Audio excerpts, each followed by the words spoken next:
विद्यार्थी मित्रों धोरण 8 विज्ञान पाठ 5 कोळसो अने पेट्रोलियम आ लेक्चर में आज આપણે આગળ અભ્યાસ કરીશું।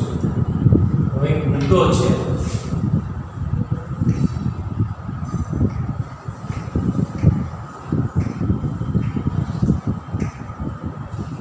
PCRA નું પૂરું નામ આ એક સંસ્થા છે।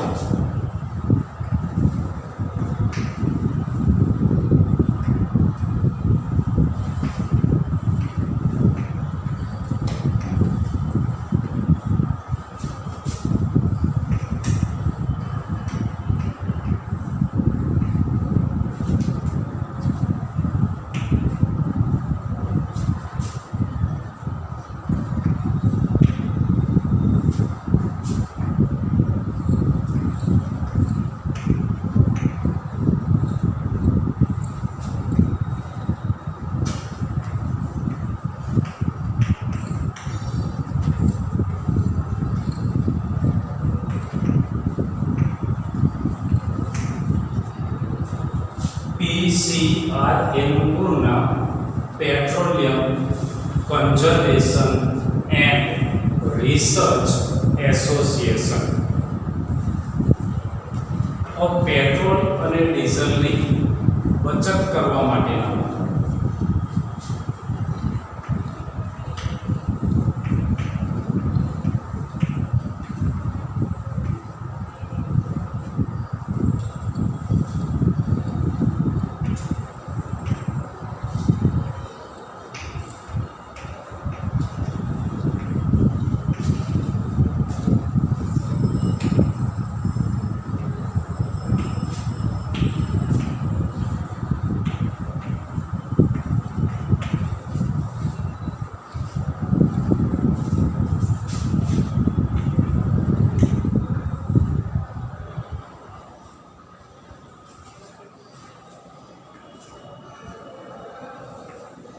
पेट्रोल और डीजल की बचत थाय ते माटे ना उपाय पहलो उपाय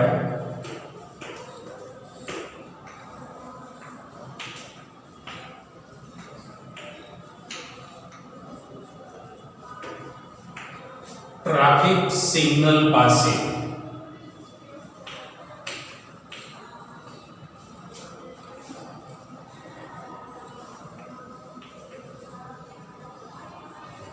वाहन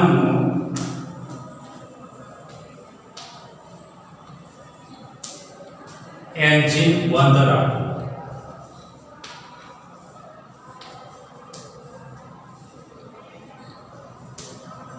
जेथी करीने थोड़ुं वधारानुं पेट्रोल के डीजल वपराय।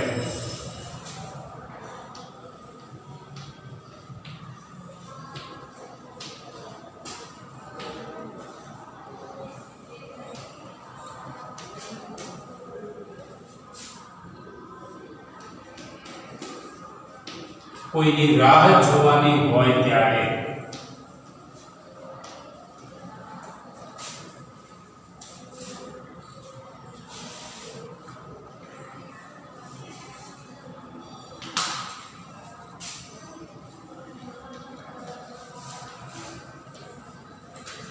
वाहन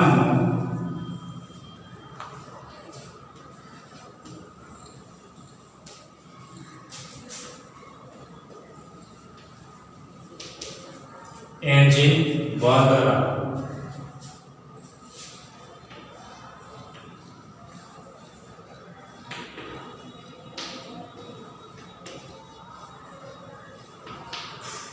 नजीकना स्थले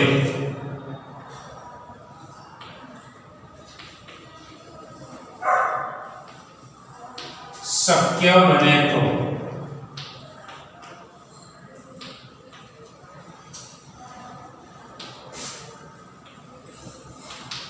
चालीने जो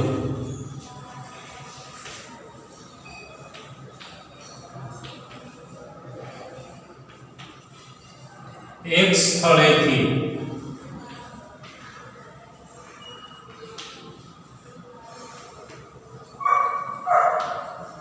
बीजा स्थले जवा माटे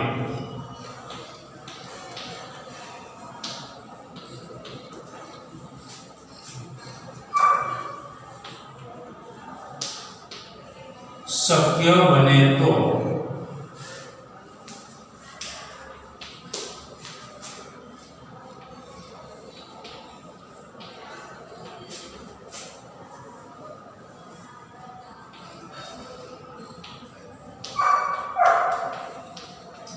જાહેર વાહનનો ઉપયોગ કરવો.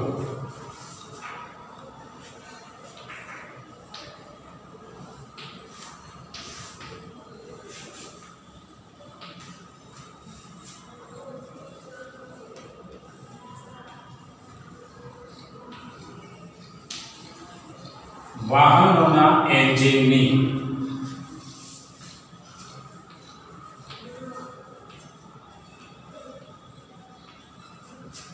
સમયસર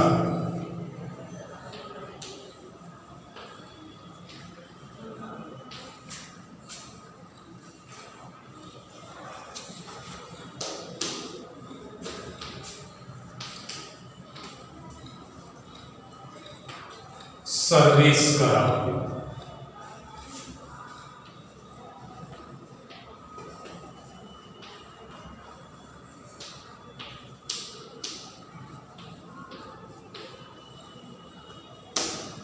વાહનોના ટાયરમાં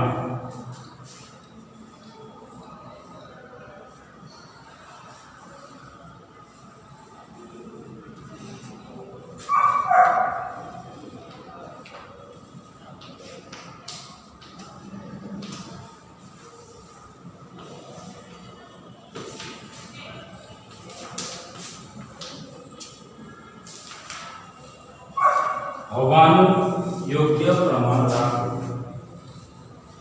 ફરીથી પેટ્રોલ અને ડીઝલ વસ્તુની બળતણ છે, તેની બચત કરવા માટેના ઉપાયો. પહેલો ઉપાય કે ટ્રાફિક સિગ્નલ પાસે જ્યારે આપણે વાહન લઈને ઊભા હોય ત્યારે વાહનનું એન્જિન બંધ રાખવું કે જેથી પેટ્રોલ અને ડીઝલ એ વધારાનું વપરાય. જો કોઈ વ્યક્તિની રાહ જોવાની હોય કોઈ સ્થળ, તો ત્યારે એ વાહનનું એન્જિન બંધ રાખવું જેથી વાહનમાં પેટ્રોલ કે ડીઝલ એ વધારાનું વપરાય. નજીકના સ્થળે જવાનું હોય તો શક્ય બને તો ચાલીને જવું. એક સ્થળેથી બીજા સ્થળે જવા માટે જો અનુકૂળ બને તો જાહેર વાહનનો ઉપયોગ કરવો, વ્યક્તિગત વાહનનો ઉપયોગ કરવો નહીં. વાહનોના એન્જિનની સમયસર સમયાંતરે જાળવણી કરવી, ચકાસણી કરાવવી જોઈએ કે જેથી વાહનના એન્જિનમાં વધારાનું બળતણ વપરાય. ત્યાર પછી કે વાહનોના ટાયરમાં હવાનું યોગ્ય પ્રમાણ રાખવું, હવાનું યોગ્ય દબાણ રાખવું જોઈએ.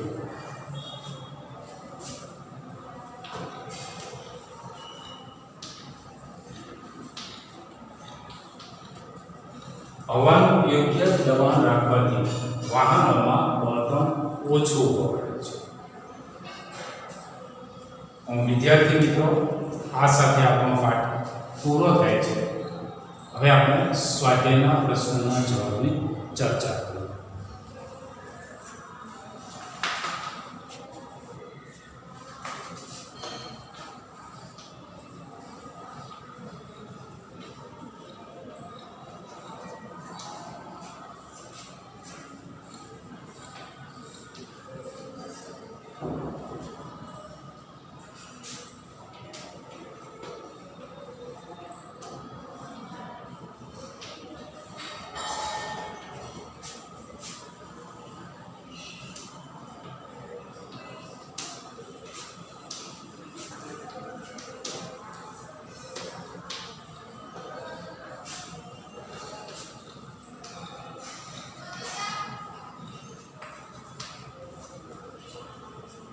સીએનજી અને એલપીજી બળતણ તરીકે વાપરવાના ફાયદા.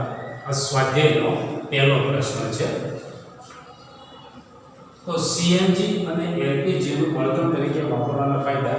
એમાં પહેલો ફાયદો કે આ બંને બળતણ સીએનજી અને એલપીજી એ બંને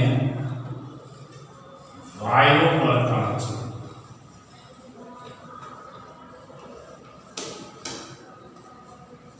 બીજો ફાયદો કે બંને બળતણનું દહન ખૂબ જ ઝડપી છે.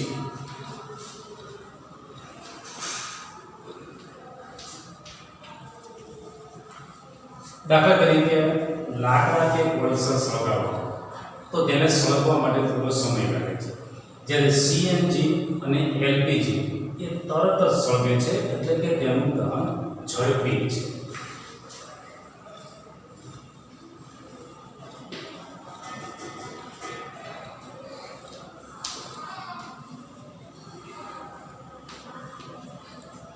આ બળતણના દહન દરમિયાન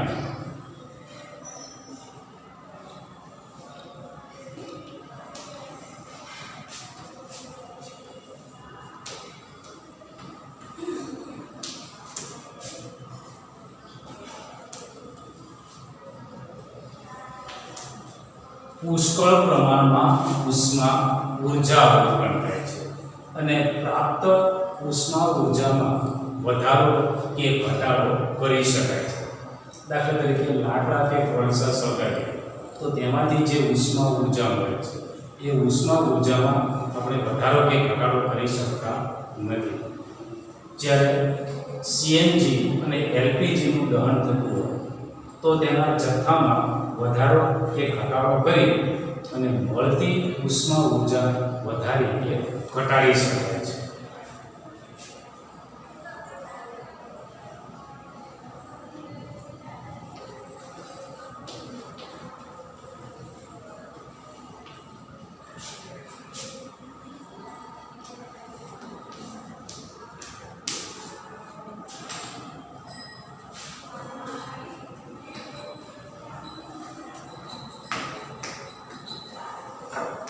તેના દહન દરમિયાન ધુમાડો કે ઝેરી વાયુ ઉત્પન્ન થતો નથી.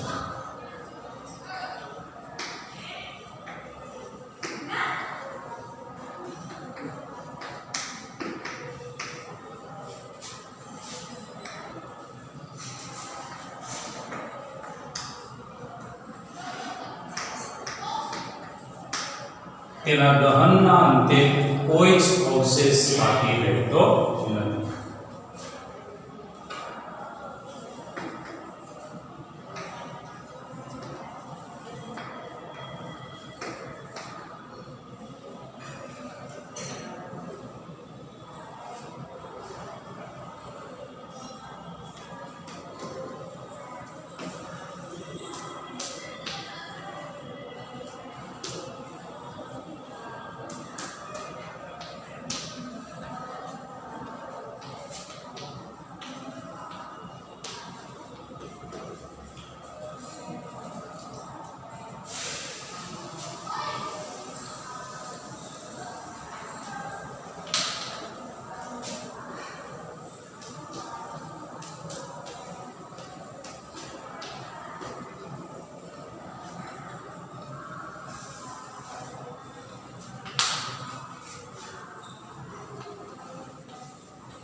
ઊંચા દબાણે તેનો સંગ્રહ કરી શકાય છે.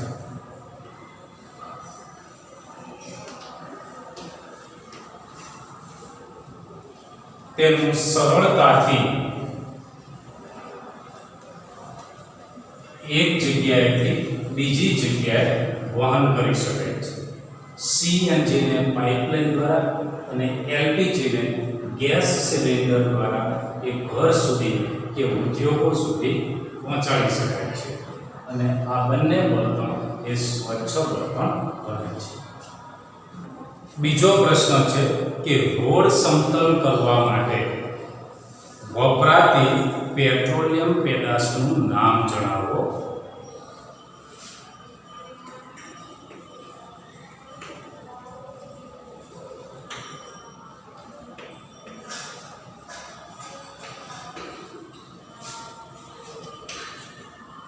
એનું નામ છે બિટ્યુમેન.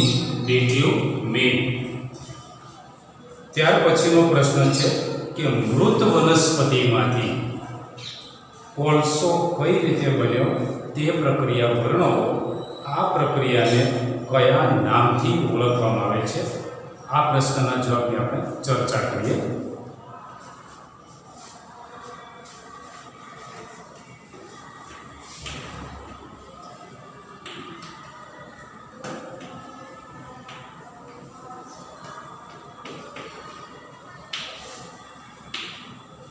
મૃત વનસ્પતિમાંથી કોલસો કઈ રીતે બન્યો?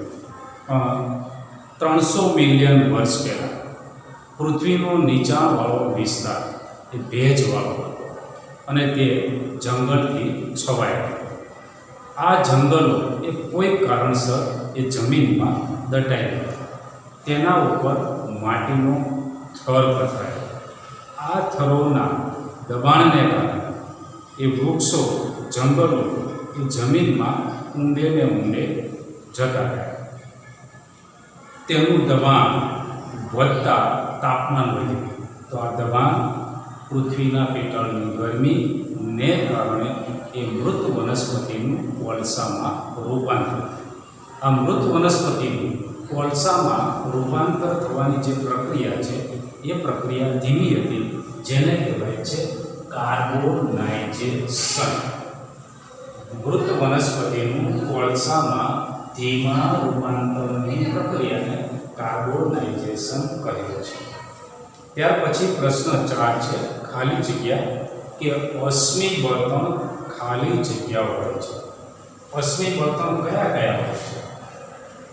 તો કે અશ્મિ બળતણ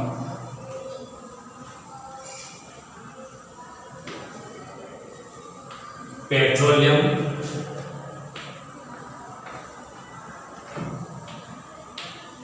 કોલસો અને કુદરતી વાયુ એ અશ્મિ બળતણ છે. ત્યાર પછીની ખાલી જગ્યા છે પેટ્રોલિયમમાંથી વિવિધ ઘટકોને અલગ કરવાની પ્રક્રિયાને ખાલી જગ્યા કહેવાય છે.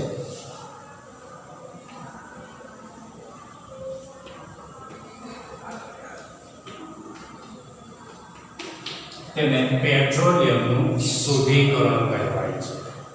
પેટ્રોલિયમનું શુદ્ધિકરણ. ત્યાર પછીની ખાલી જગ્યા છે કે ખાલી જગ્યા એ વાહન માટે સૌથી ઓછું પ્રદૂષણ કરતું બળતણ છે.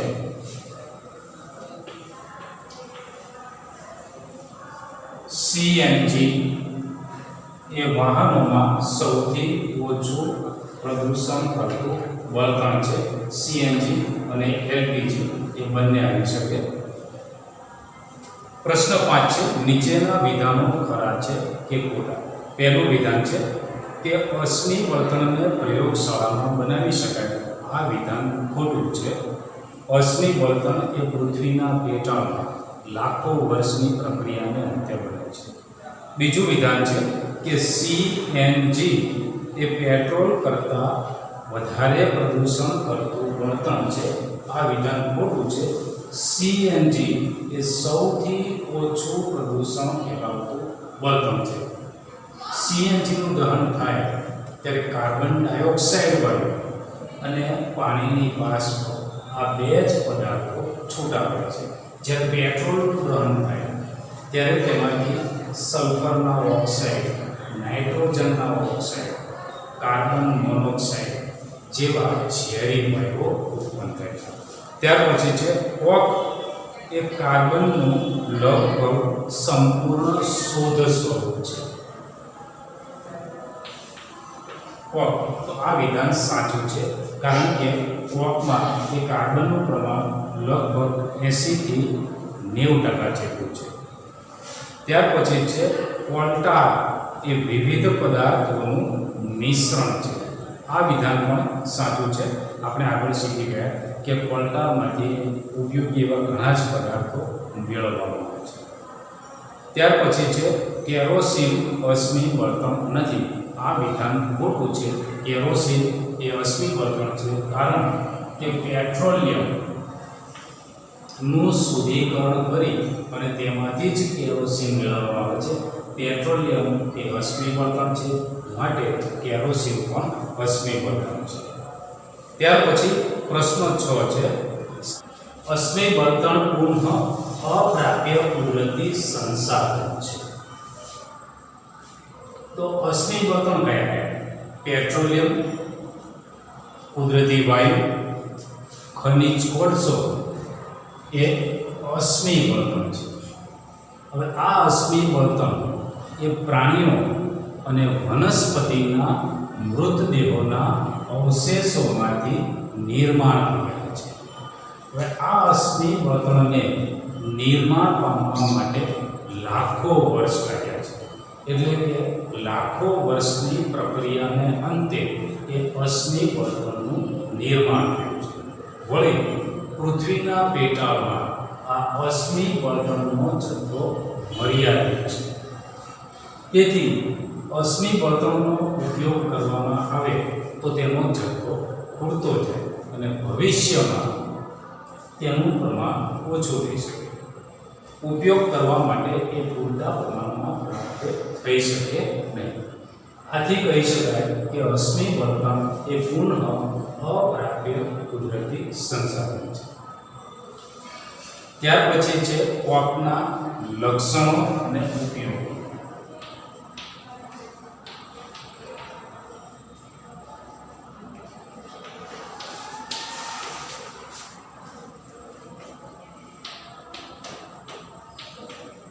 ક્વાર્કના લક્ષણો અને ઉપયોગો.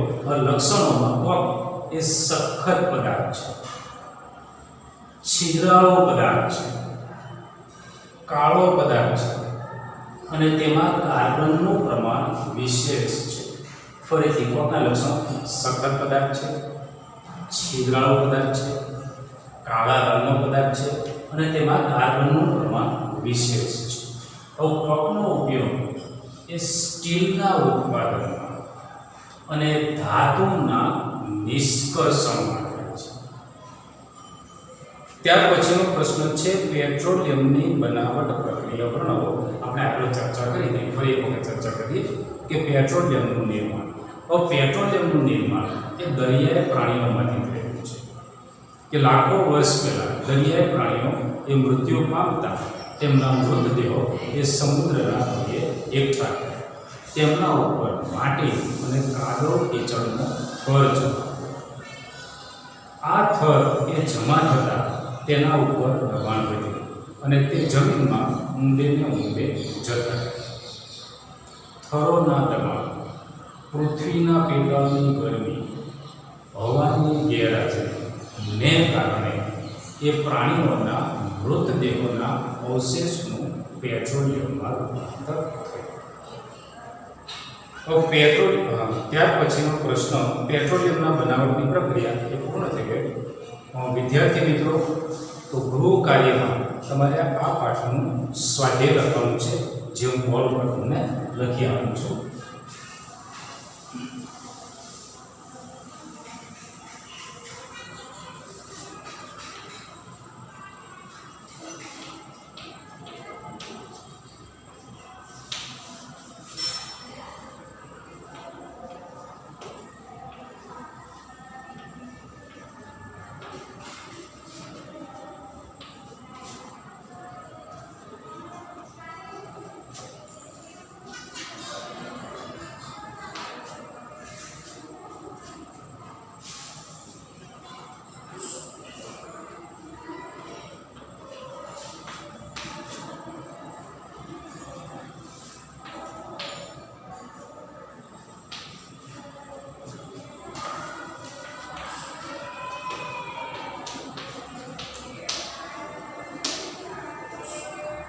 હવે આપણે વધારાના પ્રશ્નના જવાબની ચર્ચા કરીએ. ખાલી જગ્યા છે. પહેલી ખાલી જગ્યા, હવા એ ખાલી જગ્યા સંસાધન છે. તો હવા એ કુદરતી સંસાધન છે.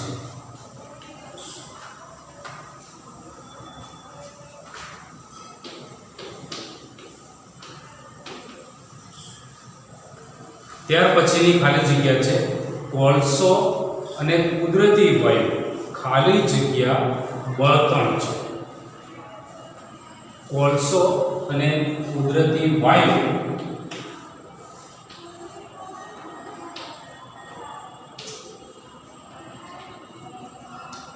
પુનઃ અપ્રાપ્ય બળતણ છે. સૂર્યપ્રકાશ એ ખાલી જગ્યા કુદરતી સંસાધન છે. તો સૂર્યપ્રકાશ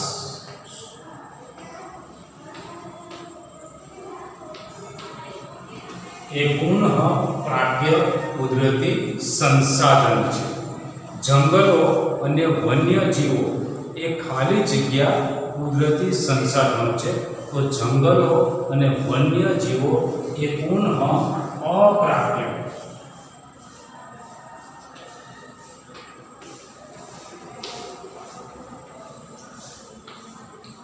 કુદરતી સંસાધનો છે. ત્યાર પછી છે કે પેટ્રોલિયમ અને કુદરતી વાયુમાંથી મળતા ઉપયોગી પદાર્થોને ખાલી જગ્યા કહે છે. જવાબ છે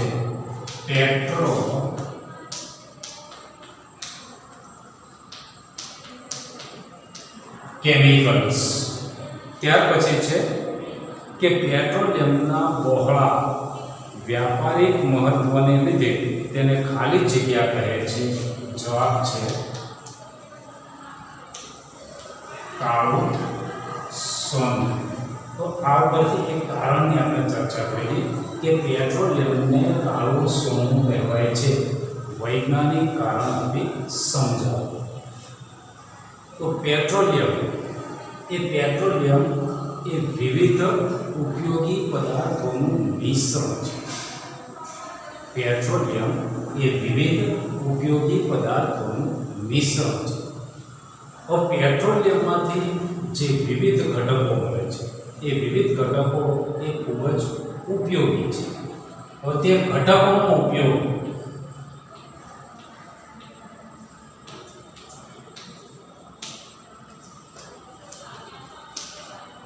ડિટર્જન્ટ્સ,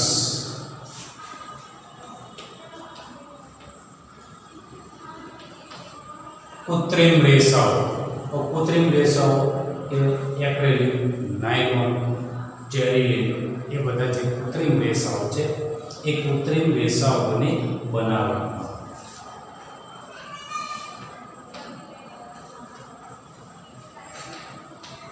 ઔષધો એટલે કે દવાઓ બનાવવામાં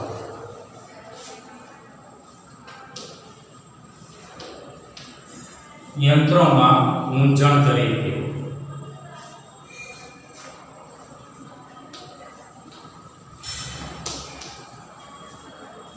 પેટ્રોલિયમમાંથી મળતા ઘટકનો બળતણ તરીકે ઉપયોગ થાય છે.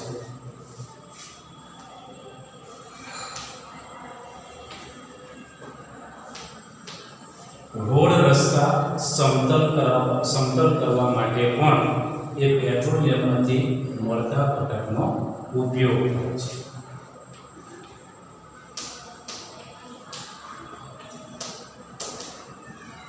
અત્યારે પ્લાસ્ટિકનો ઉપયોગ ખૂબ જ વધ્યો છે. તો એ પ્લાસ્ટિક બનાવવા માટેનો જે કાચો માલ છે એ પેટ્રોલિયમમાંથી જ મળે છે.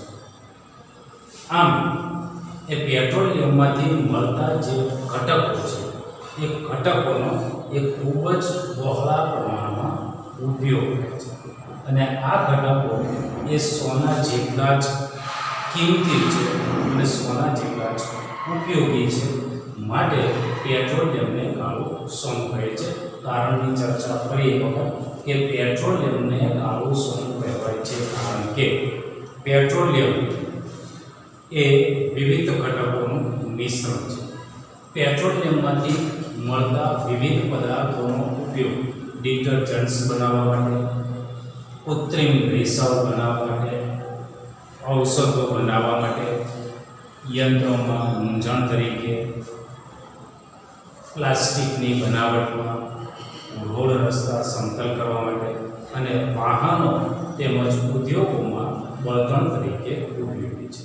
આ પેટ્રોલિયમમાંથી મળતા બધા જ ઘટકો એ સોના જેટલા કિંમતી છે અને હાલના સમયમાં આ ઘટકો ખૂબ જ ઉપયોગી છે.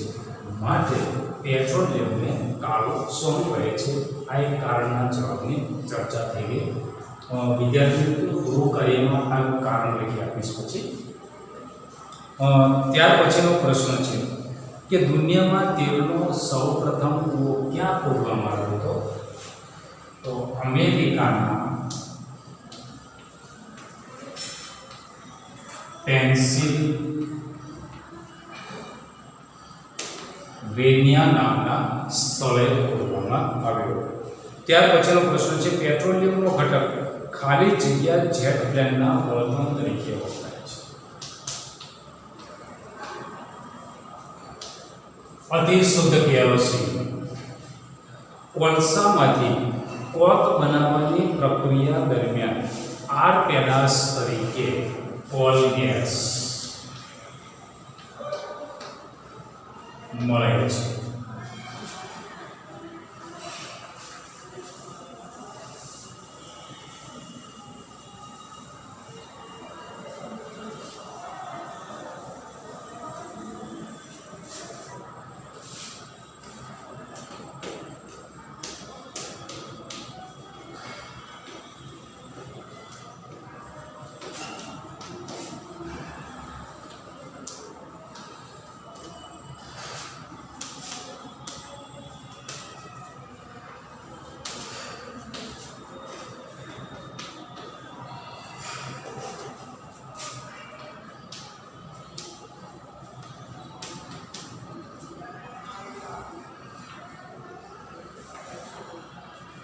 હવે આગળ આપણે પ્રશ્નના જવાબની ચર્ચા કરીએ.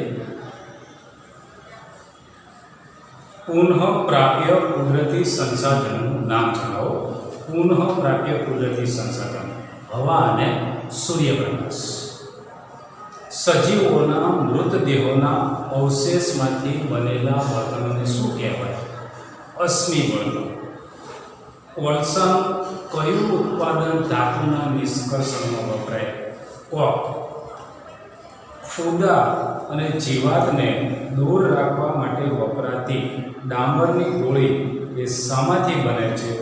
ડામરની ગોળી એ પલટામાંથી બને છે. પેટ્રોલિયમનો કયો ઘટક રોડ સમતલ કરવા માટે વપરાય છે? બિટ્યુમિન. વિદ્યાર્થી મિત્રો, આ પાઠ પૂર્ણ થઈ ગયો. ગૃહ કાર્ય માટે તમને બોર્ડ ઉપર મેં પ્રશ્નો લખી આપ્યા છે અને સ્વાધ્યાય લખી આપ્યો છે. એના જવાબો તમારે